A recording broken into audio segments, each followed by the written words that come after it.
Hello hi everyone, আমার একটা new video নিয়ে এলাম। আশা করি তোমরা ভালো আছো, সুস্থ আছো। আমিও খুব ভালো আছি। ভাবতেছো জানি না আবার কই থেকে উদয় হইলাম। আর এমন কিচ্ছু না, কারণ আমি যে আলিশা না, আমার ব্লগ ভিডিও বানাইতে আমার ভালো লাগে না। তো দেখো, তোমার সাথে কথা বলতে বলতে এটা নাকে ব্যথা পেয়ে গেলাম। যাই হোক, বাদ তো, কালকে তোমরা একাদশী গেছে, আজকে আমার পারো না, তো ভাবলাম একটা ভিডিও শেয়ার করি। আর আমার না গ্যাস শেষ হয়ে গেছে, আজকে চুলায় রান্না করতে হবে। তোমরা একটু ম্যানেজ করলো, কারণ আমি অনেকদিন পরে আজকে চুলায় রান্না করুম। তো চলো এটাই। প্রথমেই আমি যাবো এখন বাগানে, কারণ তোমরা তো জানো তোমাদের দাদা ভাই একটা সবজি বাগান করছে। এখানে অনেকগুলো বাঁধাকপি লাগানো হয়েছিল, তোমরা হয়তো ফটোতে দেখছো।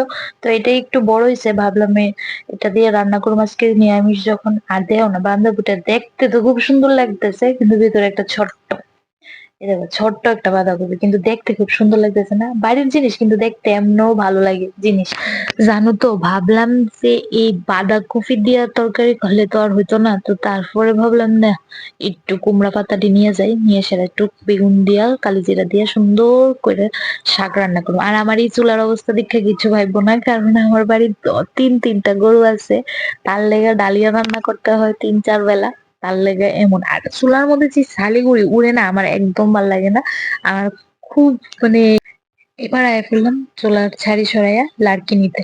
লাড়কি ছাড়া কিভাবে আমি আগুন ধরানো, তো লাড়কিটা লিয়ে যাই। আমি এভাবেই চুলার জাল ধরাতে পারি, আর অন্যরকম ভাবে ধরাতে পারি না। তোমরা কিভাবে ধরাও আমি কইতে পারি না। তো আমারটা আমি শেয়ার করলাম আর কি, আমি এরকম ভাবে ধরাই। খুব কষ্ট কষ্ট করে চুলার জালটা ধরে লাইছি, আর এখানে ভাতও বসাই দিছি। আর এদিকে আমার জেঠু আইছে গরুর দুধ দোয়াইতে। তো এদিকে গরুও বাইর করে লাইছে, গরুর দুধ দোয়ায়। আর এদিকে আমার দেখো বাঁধাকপি ছুলাইয়া, দেখো না এটা কতটুকু বাইরেছে, একদম ছোট্ট। তারপরে বাঁধাকপির পাতাগুলি তো আর আমরা ফেলাইতে পারতাম না, কারণ আমার বাড়িতে গরু আছে। এই একদিকে ভালো আছে, তোমরা সবজি তো কাইটে কুইটে ফেলাই দিও, আমরা কিন্তু সবজি কাইটে কুইটে ফেলাই না, কারণ এই দেখো আমরা গরু আছে, গরুর এই দেখো। তোমার সাথে কথা বলতে বলতে আমার ভাতের মার ওইটা গেছে গা। আর এখন ভাত লাড়া দিয়ে দিব, কারণ ভাতটাও এগুলো দিই, সব তাড়াতাড়ি হয়ে যায়। ঠিক নেই কো বন্ধুরা? আর এদিকে আমি শাকের জন্য বেগুনটি কেটে লাইতেছি, কারণ কুটি কুটি করে কেটে দিলে শাকটি খুব ভালো লাগবে। আর আমি কড়াইটার মধ্যে সবজিগুলি ধুয়ে লিতেছি, কারণ আমি উঠে যে যাবো আমার ভালো লাগতেছে না আর কি, এই কারণে। কারণ শাকের পাতাগুলো আমি আগেও ধুয়ে লিছি, ধুয়ে আনছি, নাহলে তো ভালো লাগবো। আর একটু ধুয়ে লিতেছি, নাহলে ভালো লাগতো না। বালু বালু যদি লাগে, আমার আবার শাকের মধ্যে বালু বালু লাগলে ভালো লাগে না। এই দেখো আমার ভাতও হয়ে গেছে গা, শাক কাটতে কাটতে শাক দিতে দিতে। এই দেখো ভাতের মার ওখানে লেগেছে।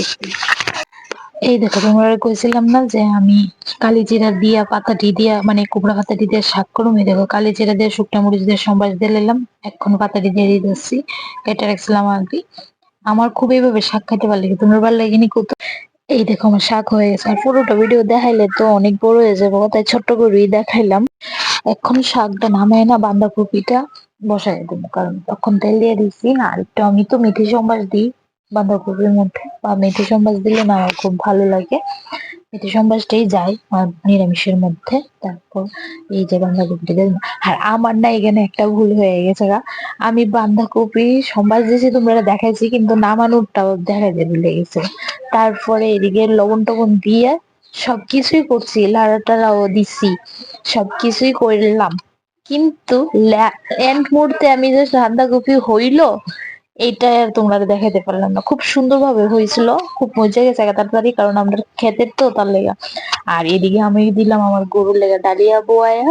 আমার রান্না কমপ্লিট, কাজও কমপ্লিট। আর যদি আমার ভিডিওটা ভালো লাগে, অবশ্যই লাইক কমেন্ট শেয়ার করো, আর আমার পাশে থাকো। টাটা, বাই বাই, আবার দেখা হইতেছে নতুন একটা ভিডিও।